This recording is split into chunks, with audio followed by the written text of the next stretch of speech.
Imagine a kingdom teetering on the edge, ruled by a young king whose body, from the moment he was born, betrayed him. In the heart of 16th century France, Francis II, a king crowned in youth, would soon face an unimaginable battle. A silent enemy, lurking within his very own body, would bring an empire to its knees. This is not a tale of wars or revolutions, but of an unseen force slowly consuming a throne, a man, and a dynasty. As his kingdom watched in silence, the fragile body of the monarch spiraled into decline, a tragic reminder that even the most powerful crowns cannot shield against the cruelties of fate. What happens when a ruler's body fails him? Welcome to the dark, rotten era, where history's greatest downfalls begin not with a battle cry, but with a whispered pain. Subscribe to the Dark Rotten Era, comment below, like, share, and dive into the collapse of a king's reign. In January 1544, France awaited the birth of a royal heir to secure its future.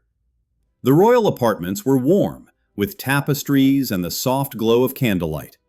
But when the infant Francis of Valois entered the world, the celebration was dampened by unease.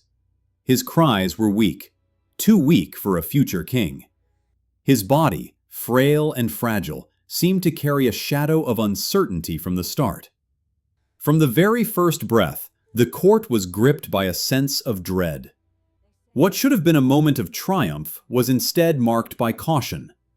The nurses exchanged silent glances, their eyes reflecting an unspoken worry. From that moment, it was clear. Francis was different. His body, so delicate, foreshadowed a life of struggle, one that would shape his future and the future of France itself. As a child, Francis's condition only worsened. He was frequently ill, plagued by fevers, digestive issues, and unexplained weakness. The court physicians described him as delicate, a term that concealed more than it revealed. His body seemed to fail him at every turn. His growth was slow, and his limbs remained thin and frail. His posture wavered, and while other children trained and played, he was confined to the royal chambers, forced to endure endless medical treatments. His face was often pale, sweating even in mild exertion, and his body seemed to tire more easily than others. His ear infections were frequent and left him in constant pain, yet the remedies provided no relief. Francis's childhood was not one of joy, but of constant medical observation and whispered concerns. His body, once believed to be a symbol of royal strength, became a symbol of fragility. Francis's fragile health did not stop him from bearing the heavy burden of his royal lineage. As the first surviving son of Henry II of France and Catherine de' Medici, his very existence was tied to the preservation of the royal bloodline. Yet the expectation of greatness clashed violently with his reality. The young prince, already suffering from numerous ailments, was soon thrust into the world of politics. At just 14 years old, Francis was married to Mary, Queen of Scots. Their union, while politically advantageous, placed two adolescents into a situation for which neither was prepared. Francis, too frail for the duties of a king, struggled with his health and his growing responsibilities. The weight of a throne seemed to press harder on his fragile shoulders as his chronic illnesses flared, leaving him weak and unable to fulfill his royal obligations. When Henry II died unexpectedly in 1559, France was thrown into uncertainty. At just 15 years old, Francis ascended the throne, inheriting not only the crown, but also a body already ravaged by illness. The crown, once a symbol of power and leadership, became a burden to Francis. His health, already fragile, began to deteriorate even further. Public appearances drained him, and long ceremonies were too much for his fragile body to handle. He was king in title only, for even as he sat upon the throne, his body struggled to keep up with the demands of royalty. He began to experience unbearable headaches, forcing him to retreat to dark rooms while courtiers waited in silence. What should have been his moment of triumph was instead a silent, invisible battle against his own body. The kingdom saw a king, but in reality, it was a frail, ailing boy who could barely bear the weight of his crown. By the time Francis was officially crowned, His ear infections had worsened. The pain was no longer intermittent, but chronic, a constant presence that interfered with his ability to rule. The infection spread, slowly eating away at his body. Physicians spoke in hushed tones, unsure how to treat the illness that plagued the young king. The once occasional earache had now become a pervasive affliction, accompanied by fever, dizziness, and a foul discharge from his ear. The pain, now unbearable, left him in agony, yet no treatment seemed to help. The royal court watched as their king, still so young, began to deteriorate rapidly. His speech slurred, his mood shifted unpredictably, and he struggled to focus on matters of state. The infection, once dismissed as a minor ailment, had become a force that threatened to consume not only Francis's body, but his reign. As Francis's condition worsened, the political landscape of France became increasingly unstable. Factions within the royal court began to vie for power, sensing the king's weakening health. The House of Guise, a powerful faction within the court, began to pull the strings behind the scenes, sidelining Catherine de' Medici and weakening Francis's control. Meanwhile, the young king struggled to maintain his grasp on the throne. His once sharp mind was clouded by the relentless pain and confusion brought on by his illness. The infection spread further, slowly creeping into his brain, leaving him vulnerable not only to physical pain, but to the shifting political tides around him. The collapse of the king's health was matched only by the instability in the kingdom. As Francis's body failed him, so too did the monarchy he was supposed to protect. By the late summer of 1560, Francis's body had deteriorated to the point where he was no longer able to function as king. His once brilliant mind was now clouded by delirium, and he began to experience hallucinations and confusion.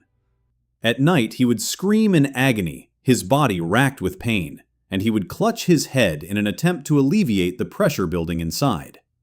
His speech became slurred, his thoughts fragmented. The ear infection, once a minor issue, had now progressed into a full-blown crisis.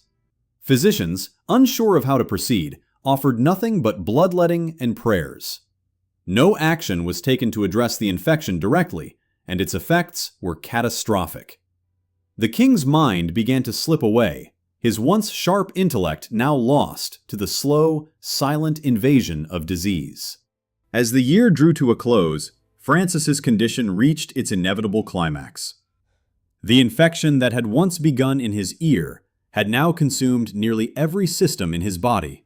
His face became drawn and ashen, his body wasted by fever and illness.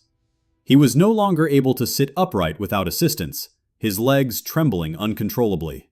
His speech, once the voice of a monarch, was now reduced to broken fragments, and swallowing had become an agonizing task. The court, desperate to maintain appearances, issued decrees in his name. But France was being governed without its king. The body of the monarch had become a battlefield, and his crown, though still upon his head, no longer had any power. Francis's reign had become a tragedy of biological collapse, his kingdom slipping through his fingers as his body failed him completely. By the end of 1560, Francis was barely alive. His once regal appearance had been replaced by a body ravaged by disease. His mind, too, had deteriorated, leaving him a shadow of the king he once was. The infection had now spread to his brain, causing irreparable damage. His body was no longer able to fight back. His fever spiked to dangerous levels, and he was no longer able to recognize those around him. Mary, Queen of Scots, watched in horror as her husband deteriorated before her eyes. Their marriage, never truly consummated, was now defined only by the painful specter of Francis's suffering. The court watched in silence, awaiting the inevitable end, as Francis's body finally succumbed to the infection that had been slowly killing him for over a year. On December 5, 1560, Francis II of France died quietly, almost anticlimactically, at just 16 years old. His death marked the end of a short, painful reign, consumed not by war or rebellion, but by an untreated ear infection that had festered for months. The official cause of death was listed as inflammation and fever, but the truth was darker.